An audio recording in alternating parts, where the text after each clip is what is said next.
E aí pessoal, tudo bem? Vim gravar um vídeo aqui explicando como usar o JavaScript no Construct 3. E eu vou fazer isso usando Eventit ao mesmo tempo, tá? Então eu vou criar aqui um novo projeto. Aqui a gente tem a opção de iniciar ele como Eventit, Java e Type. Eu vou colocar Eventit, tá? Porque como eu vou sincronizar os dois, eu não vou colocar só Java, tá? Beleza? Vamos criar aqui o projeto, beleza? Ele vem aqui com um layout, um Eventit, tá? E aqui na pasta de scripts, a gente pode clicar com o botão direito e adicionar um código JavaScript, beleza? E aí temos agora um código. Ele vem marcado como main, porque ele fica como código principal, ou seja, ele roda o tempo inteiro. Durante o projeto inteiro, esse aqui vai ser o código principal, tá? E nós podemos programar aqui o nosso jogo inteiro aqui dentro, se a gente quiser, beleza? Mas por uma questão de organização, geralmente eu costumo separar em mais de um código, que é o que eu vou fazer. Vou criar aqui mais um código e eu vou renomeá-lo como player, beleza? Que eu prefiro dessa maneira, fazer o código do player separado, né? De inimigo, mecânicas, fazer algumas coisas bem separadas aqui, porque fica muito mais organizado, beleza? O código do player vem vazio. E aqui no Event Sheet, a gente também pode clicar aqui e adicionar JavaScript, e a gente também pode escrever códigos JavaScript aqui dentro, beleza? A gente vai chegar lá depois. Aqui no nosso layout 1, eu vou criar aqui um player, então vou clicar duas vezes na tela, descer aqui um pouquinho o sprite, o nome dele aqui vai ser player 1, e vocês têm que lembrar bem do nome que vocês colocaram aqui, porque vai ser bem importante lá na frente, na hora de acessar. Player 1, inserir, o mouse vai ficar com essa cruz, clica na tela, e agora vem a parte de desenhar o player. Eu vou fazer aqui, nosso player vai ser uma grande seta, beleza? Ele vai ser uma seta, é isso. Então tá o player criado, eu vou diminuir aqui o tamanho dele. Provavelmente você está vendo esse vídeo aqui porque você já domina um pouco o Construct, então está em busca de referências de JavaScript. Beleza? Eu vou colocar também um comportamento aqui nele, porque embora eu possa colocar o comportamento pelo código, eu prefiro sempre colocar ele pelo layout. Então, clica com o botão direito, add behavior, e eu vou colocar aqui o 8 direções, tá? 8 direções, pronto, está adicionado, ele aparece aqui, ó. Na esquerda tem aqui a velocidade, a gente pode mudar aqui algumas propriedades. Também dá para fazer isso pelo código, tá? Vou mostrar também como fazer isso. Vou diminuir um pouquinho mais. E a gente pode dar um play aqui em cima para ver. É uma seta, então se a gente usar aqui as setinhas do teclado, a gente consegue controlar ele. A ideia aqui é programar também no JavaScript para poder controlar ele pelo WASD.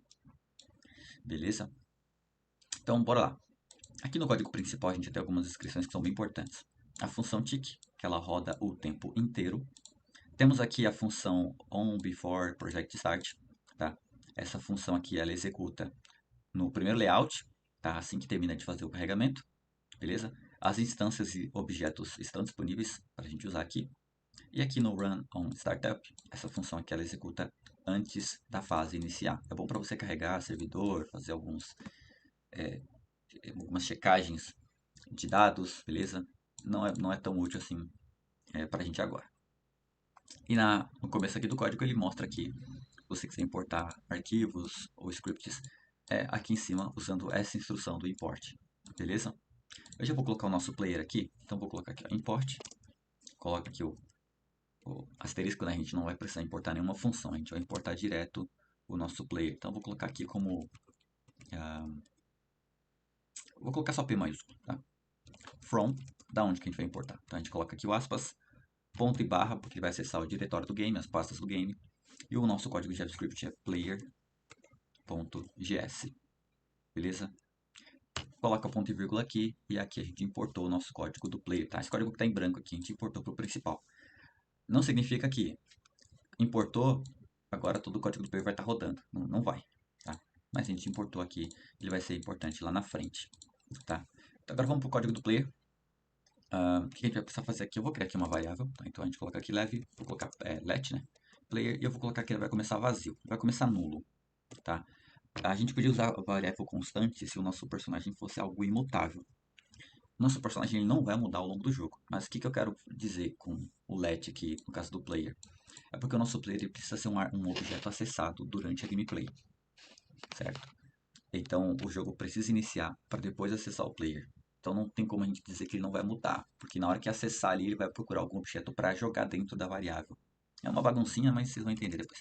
Let, eu vou colocar aqui também como velocidade, tá? Pra gente tentar mudar depois a velocidade do nosso player.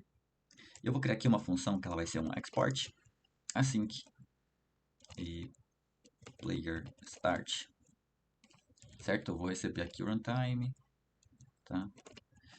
Essa função aqui ela tá como um export e async, porque essa função aqui a gente vai enviar ela para o nosso código principal, tá? Aquele lá em cima lá que estava o código main, que é esse aqui, ó, tá? O código principal. A gente vai ter que passar essa função para ele, certo?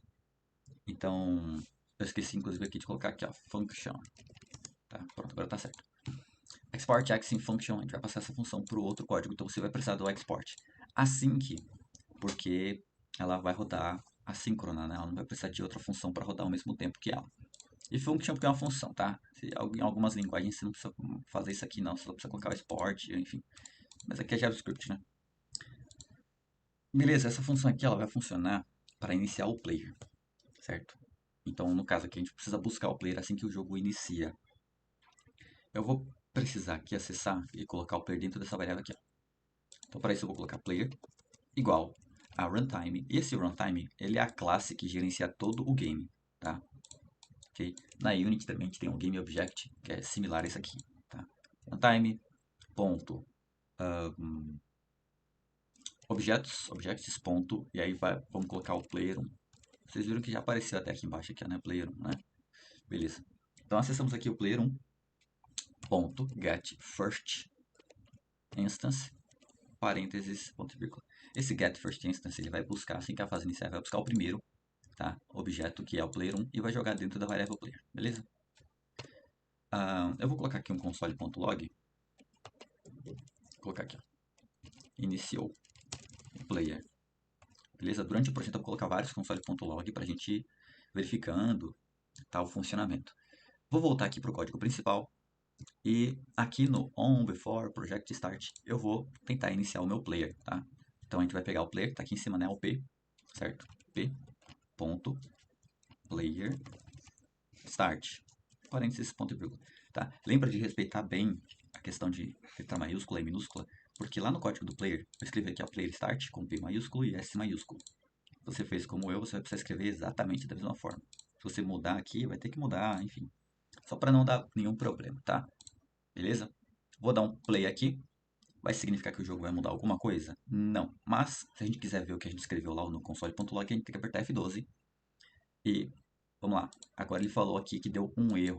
Ele falou assim que não pode ler propriedades indefinidas em objetos. Ele deu aqui onde que deu o erro, a linha do código.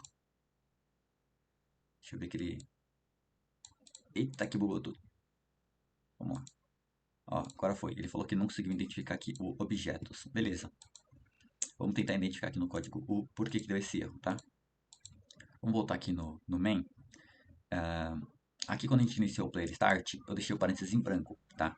Só que lá no player, eu coloquei o runtime, certo? Então ele está esperando que esse parâmetro venha para cá. Então aqui no main eu vou ter que passar o runtime, tá? E da onde que esse runtime está vindo? Aqui, ó. Da própria função do projeto está vindo. Então agora eu vou dar um play. E agora F12. O erro saiu e apareceu a mensagem aqui, ó, iniciou o player, tá? Então agora funcionou. Posso deixar aqui a função player start, ela está funcionando, beleza? Ele conseguiu encontrar o nosso player, tá? Ainda assim pode dar algum erro aqui com essa instância, a gente já vai lidar com isso daí. O que eu preciso fazer agora é uma função que rode o tempo todo, para eu conseguir programar os botões WASD para controlar o player, certo? Eu vou então fazer o seguinte, pensar qual que eu faço primeiro. Aqui ó, no código principal, a gente vai ter aqui a função tick, beleza? Essa opção aqui é bem importante, ela roda o tempo todo. E quem está ativando ela é esse evento aqui, ó. Runtime.add event listener tick, taran, taran. Esse evento está iniciando o tick. Tá? A gente pode criar um desse lá no player, que é o que a gente vai fazer aqui. Então, vou colocar aqui runtime.add event listener, certo? Aspas, tick minúsculo, beleza? Vírgula, passa aqui o parênteses, tá? Ele vai ficar vazio, igual maior. Vou colocar, escrever aqui player tick runtime ponto e vírgula, tá? Então eu vou iniciar aqui uma função chamada player tick que vai rodar o tempo todo, tá? Isso aqui é, a gente só está passando o efeito. Então essa função aqui, tick, com T minúsculo, ela já existe, tá?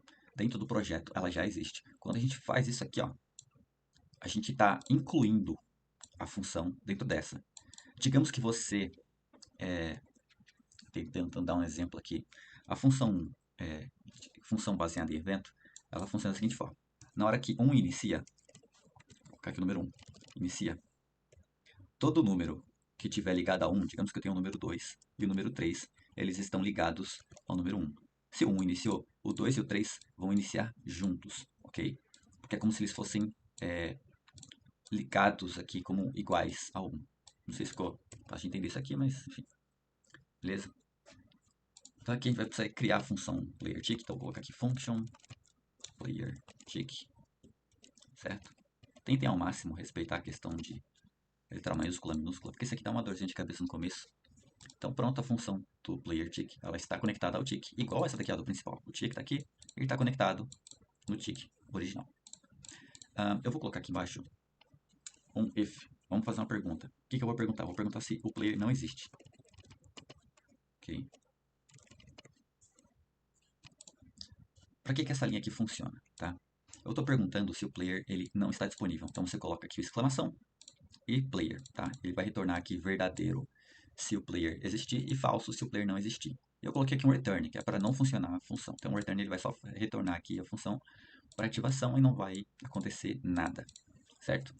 Agora, se acontecer, se for verdade, então vou colocar aqui um console.log. Vou colocar aqui player disponível. Certo? Porque eu não posso colocar o console log antes, porque primeiro eu faço a pergunta se o player está disponível, depois eu coloco o console.log, tá? E ele vai marcar para mim. Vou dar um play aqui, vou apertar F12 e player disponível. Beleza? Está funcionando. Então aqui eu ensinei a vocês mais ou menos como criar aqui um código player e inserir ele dentro do código principal e rodar. Você pode fazer isso com inúmeros códigos. Você pode criar o código do inimigo, o código do inventário, do player e inúmeros outros códigos. A forma de inserir um dentro do outro, de importar e fazer rodar é a mesma, tá? Lembra sempre de evitar de repetir os nomes, tá? Então eu coloquei player tick, ele não é igual ao tick aqui da função principal. É o player tick, ele só vai funcionar para o player. Então é uma forma que eu uso para organizar também. Beleza? Então, agora vem a próxima parte. Vamos fazer o teclado funcionar aqui e controlar o player. Vou ter que voltar aqui no layout 1, clicar 2 vezes na tela e procurar aqui o teclado. Tá? O teclado ele é um objeto que não pode ser copiado, só existe um. Tá? O projeto inteiro só pode existir um, beleza? No caso de controles, pode existir mais de um, ok, mas no geral, keyboard é único, porque os computadores geralmente só tem um keyboard, né? Enfim. Aqui no player, eu vou programar agora uma função. Então, vou colocar aqui function e vou colocar aqui como case. Vou colocar aqui mover o nome da função, mais fácil, né? Vou tentar deixar mais portuguesado aqui. A função mover, ela vai funcionar para mover aqui o nosso player com as teclas WSD. Eu vou colocar também o runtime aqui, porque a gente vai precisar acessar aqui o teclado. Beleza? Então vamos lá.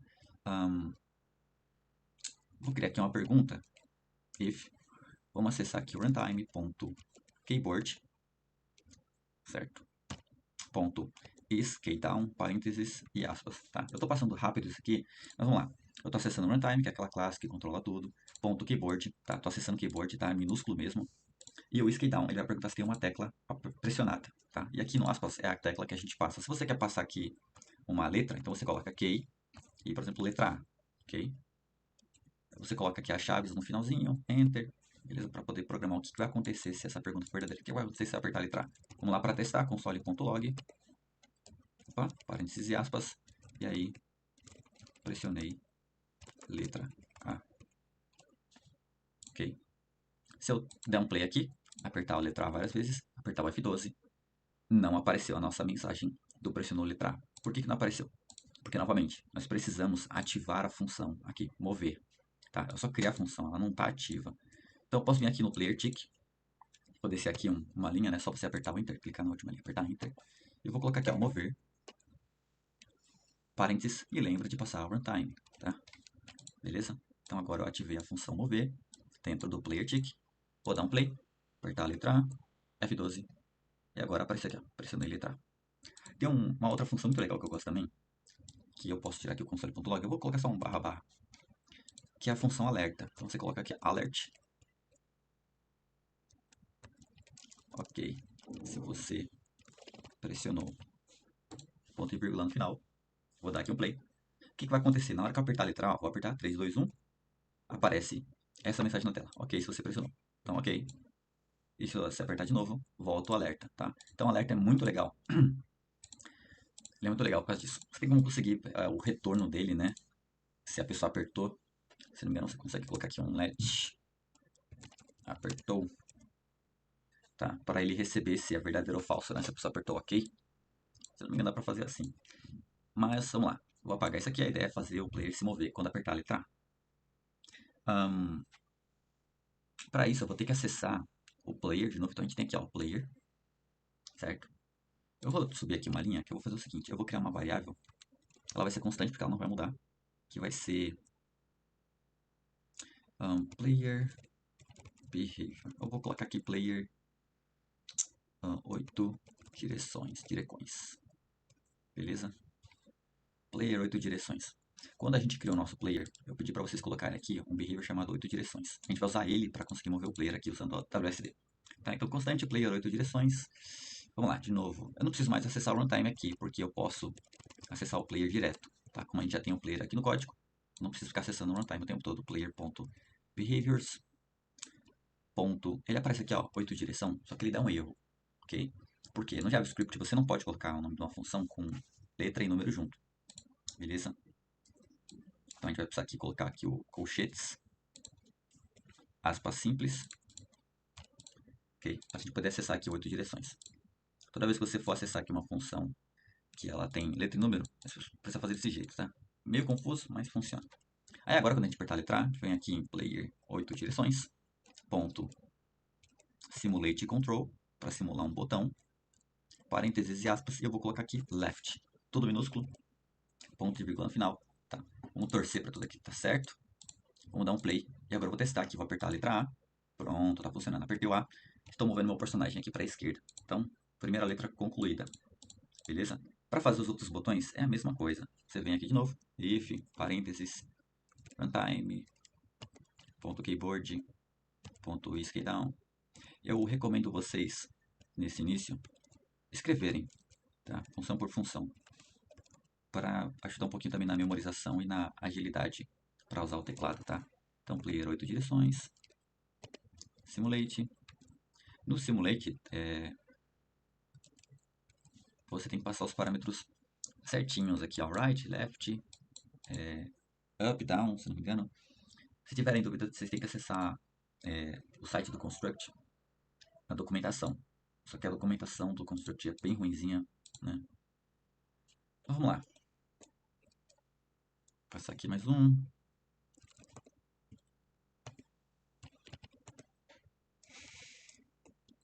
Sempre lembrar. Ah, mas eu não sei usar o aspas. É, o Shift e o aspas. Tem aí no seu teclado aí, embaixo do botão ESC ou F1, você vai achar isso aí. Vamos passar agora a letra S. Player, 8 direções, ponto, simulate control. E se eu não estiver muito enganado, é o up para cima, né? Vamos dar um play aqui. Não é up. Não é up. QS. Right, left, up. Deixa eu tentar aqui down para ver. Que agora, ué, o down tá certo. E o up? Não é up? Ou será que é jump? Deixa eu tentar aqui jump. Opa. Não é jump. E também não tá indo up. Rapaz. Eu tenho que lembrar. Qual que é? Pra cima. Tem alguma outra palavra pra cima? Left, right, up, down. Direita, esquerda, cima, baixo. Enfim, eu vou fazer depois eu tento procurar essa palavrinha aí. Vamos descer, eu vou colar, copiar e colar aqui, mas eu vou tentar ser prático.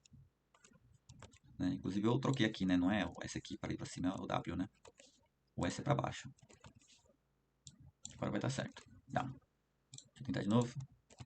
Agora foi, ó. Tô apertando o W, tá indo pra cima. Beleza. Agora ele deu um probleminha, ele falou que o right estava errado. Deixa eu tentar dar um play de novo. O left foi, up, down. Right que não foi aqui. Eu escrevi Kai com A, né? É Kay. Agora fui eu mesmo que... Pronto, agora estão todos funcionando. Tá vendo? Até mesmo eu que estou mostrando aqui também cometo meus erros. Então aqui eu consegui fazer com que todas as letras funcionem, tá? Se você quiser fazer, por exemplo, um pause no jogo, você pode vir aqui no main. Eu vou fazer um pause bem melhor, assim. Eu vou vir aqui no layout 1. Ele vem marcado aqui na esquerda, tá? Só clicar aqui na tela, tá? Tira do player, clica na tela, e vai aparecer aqui, ó, o event sheet dele tá marcado como event sheet 1. Então, como que tá com event sheet, mas a fase tá rodando no JavaScript? Porque aqui no código, né, próprio código main, certo? Eu posso clicar aqui nele, ó. Ele vem marcado como código principal, beleza? Você tem como colocar aqui import para event, mas deixa ele como principal mesmo. E aqui no event sheet a gente pode criar aqui variáveis globais. Então, clicar aqui e criar uma variável global, vou chamar ela de pause game. Opa. Ela vai ser uma variável booleana.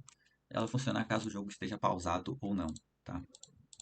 Então aqui o jogo não está pausado, a variável está como falsa. E aqui no código do player a gente consegue acessar essa variável, tá? O que eu vou fazer? Vou vir aqui no player tick, embaixo aqui do se tem um player ou não. Vou fazer uma pergunta aqui, tá? If, vou colocar aqui runtime.globalvars.pausegame, tá? Igual a gente colocou lá no event sheet, tá? Colocar chaves aqui, vou dar um enter só para manter. Então, if runtime global vars pause game, então a gente acessou essa variável aqui da event sheet. Se ela for verdadeira, eu vou colocar aqui um return. Opa, return. O que vai acontecer? Se o jogo estiver pausado, tá? Nada disso aqui vai funcionar. Por quê? Porque a pergunta, ela tá antes da função mover, certo? Se eu colocar o mover em cima aqui da pergunta, aí ainda assim ele vai rodar, tá? Beleza? Então é sempre colocar embaixo da pergunta, porque aí a pergunta vai estar marcando, ah, tá, é verdade, então não vai mover. Então vou dar um play, vou apertar os botões, ó, tá movendo, tá normal. Então agora se eu mudar a nossa variável, marcar aqui, ó, iniciar valor, colocar aqui como verdadeira, dar um play, eu não consigo mais mover meu personagem, tá? Ok? Eu consigo com as setinhas, ok? Com as setinhas eu consigo mover, porque já vem configurado o padrão. É só você vir aqui no Player 1 e desativar isso aqui, ó, Default Controls, né? Pronto. Mas o WSD, que foi o que a gente colocou no código, tá? Não vai estar funcionando. Isso aqui é muito, muito útil. Você não precisa nem dar chaves, tá? Você pode só vir aqui do lado aqui, escrever aqui return, ponto e vírgula, tá? Ó, não tá indo, beleza? Quando você tem uma verificação de if, que ele só tem uma linha lá dentro dele, ou um só resultado, um só retorno, você pode colocar aqui do lado, tá? Igual esse aqui é do player, tá? Você pode até apagar a chave aqui também, tá? Fica a dica pra vocês, beleza? Então, ó, o jogo continua pausado, então vou voltar aqui na Vintit e vou despausar, tá? Opa, deixa eu marcar aqui, e agora vai estar rodando, tá? Então isso aqui é muito útil para vocês que estão fazendo jogos mais complexos, né? Que querem fazer um pause game decente aí, enfim. Dá pra, vocês podem usar aquela função de mudar o tempo do jogo, mas aqui também fica bem interessante, tá? Para evitar alguns bugs também. Beleza, eu criei também a variável aqui de velocidade. E aí como que a gente acessa ela aqui também? Muito simples. Eu vou vir aqui mesmo no mover. E eu vou pegar aqui a nossa velocidade. Eu vou passar pro 8 direções. Então, melhor descer aqui. Então, eu vou pegar aqui, ó, player 8 direções, ponto, velocidade. Certo? Se não me engano é speed, né? O correto. Né? Deixa eu clicar aqui no player para ver. Ele vai ter aqui, ó, max speed, acceleration. Tá, é max speed. Max speed e vou passar aqui o velocidade. Beleza? Nossa velocidade tá 500, vamos dar um play. É, não ficou tão rápido. Vamos aumentar ela ali. Em vez de 500, vou colocar 5.000.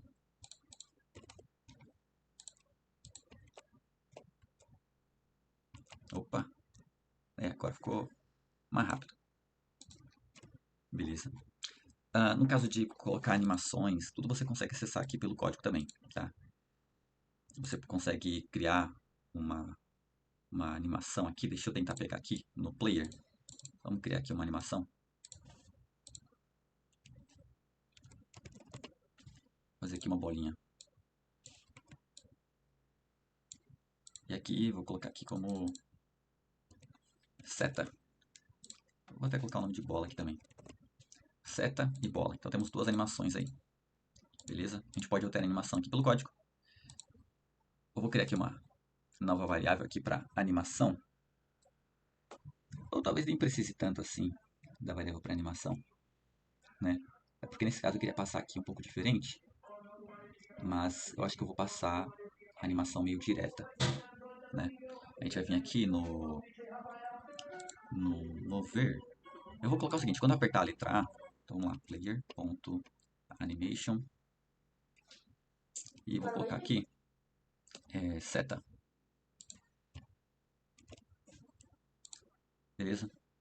Aqui vai para seta. E aí quando ele apertar o D, vai para animação bola. Foi esses nomes que eu coloquei, né? Bola e seta. Beleza. Vamos dar um play. Ok.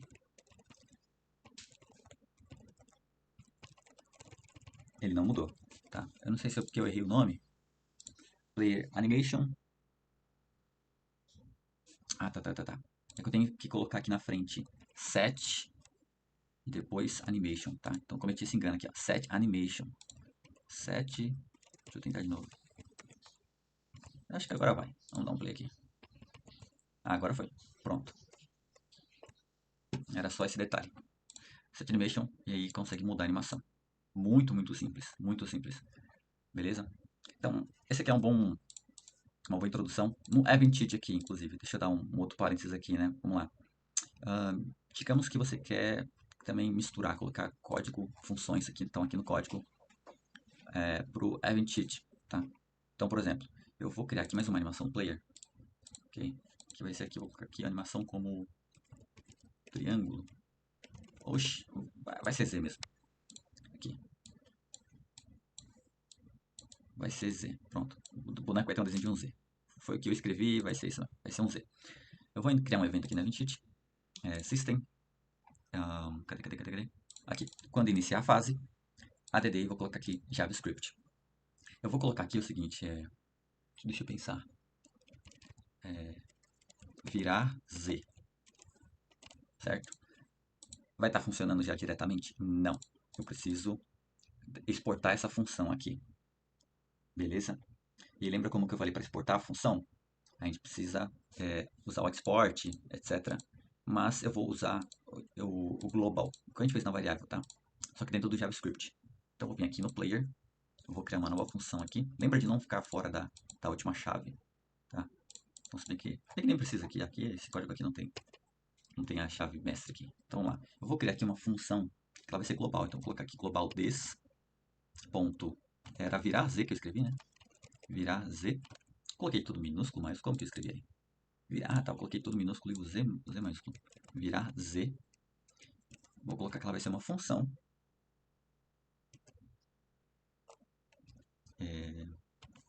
Virar Z. Vou colocar minha maiúscula agora. Certo? Vou colocar chaves. Beleza. Então aqui no Eventide, virar Z. Aqui no player, virar Z maiúsculo, né? A função, toda função tem que começar com maiúsculo, tá? Mas se você vai acessar ela aqui no global, aí não precisa, tá? É só para separar. Isso aqui vai estar minúsculo, isso aqui vai estar maiúsculo. Agora vamos lá, player.setAnimation. Como que era o nome? Eu acho que é só Z mesmo, né? Tava lá. Era só Z, né? Vamos tentar aqui, vamos dar um play. Pronto, ele virou Z. Funcionou. Por quê? Porque a gente aqui no Eventide, a gente iniciou uma função que é global. Então, em qualquer código que essa função estiver, e você colocou aqui global this, botou o nome que você quer e colocou ela como uma função, ela vai iniciar. Então, é uma forma também de você conseguir receber parâmetros, conseguir fazer mudanças, conseguir sincronizar um código com outro. Beleza? E depois eu posso mostrar um projeto simples, criando um game com vários layouts, tá? Porque isso que eu mostrei tudo agora, do main, do player, ele vai funcionar em um layout só. Então você vai ter que criar o jogo todo nessa única fase aqui, tá? Depois eu mostro como fazer para o jogo rodar em vários layouts, só para não ficar tão grande assim. E muito obrigado aí para todo mundo que viu, não esqueça de salvar os seus projetos e até a próxima.